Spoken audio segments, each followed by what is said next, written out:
3 ways to say no without ever saying it. It's really important to say no. We all know that it's important to say no, but it doesn't make it any easier. The consequence of not saying no is overwhelm and stress and getting overcommitted and not having the time you need to focus on your most important gotta do work.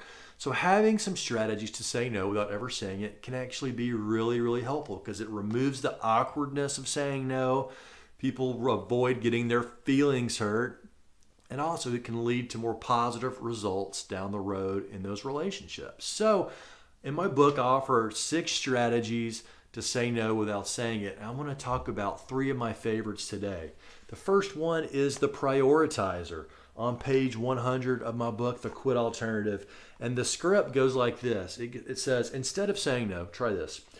I'm working on X, Y, and Z. How would this assignment rank on that list in terms of priority? And obviously, this is not something that you would use necessarily with your own team, but you would use with investors, or you maybe with the CEO or executive level leadership or your current manager. And basically, it enrolls them in helping prioritize their current requests that they're asking with all the other stuff on your to-do list. Number 2 strategy that I'm going to offer you is the clarifier. And this is actually strategy number 3 in the book, the clarifier. And this is highly effective with anyone. And I highly recommend trying this out in your workday.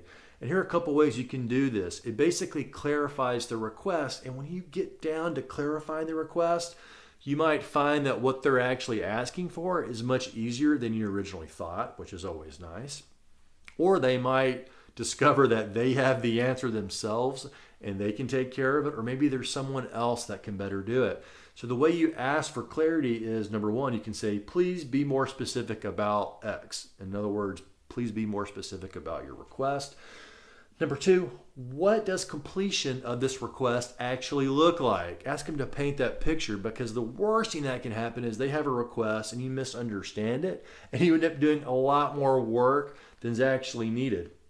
Another way to look at this is, when do you need this by? Maybe it's a request that they don't really need immediately. It can be done in a couple weeks or a couple days, and you've got more time to do it, which can be much more effective for your own to-do list, as well as meet their own conditions of satisfaction.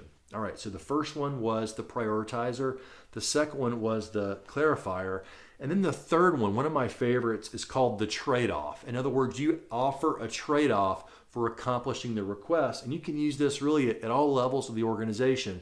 You also want to make sure that there's some level of trust and context, because this might catch somebody off guard the first time you offer it. But I find after you sort of break the seal with them in offering an exchange or a trade-off, it becomes easier on the next round. So the next one is, so someone asks you to do something and you say, I will do X for them if you will gladly do Y. So maybe they're going to help you on this project, but you're going to ask for their help on a future project. Because sometimes if you're just giving and giving and giving, sometimes it results in resentment and frustration. But if you're going to get some reciprocal help on some of your own project, it can feel a lot better at the end of the day, and you can actually become even more productive. So again, the prioritizer, the clarifier, and the trade-off, feel free to review those at your leisure, but maybe pick one of these today and try it on the next request that you receive and see how that helps. All right, stay tuned, because next week I'm going to be covering the real world application for the 80-20 rule. You've probably heard about the 80-20 rule, but I'm going to talk about how to apply it to real world work situations to increase your productivity and effectiveness. Thanks.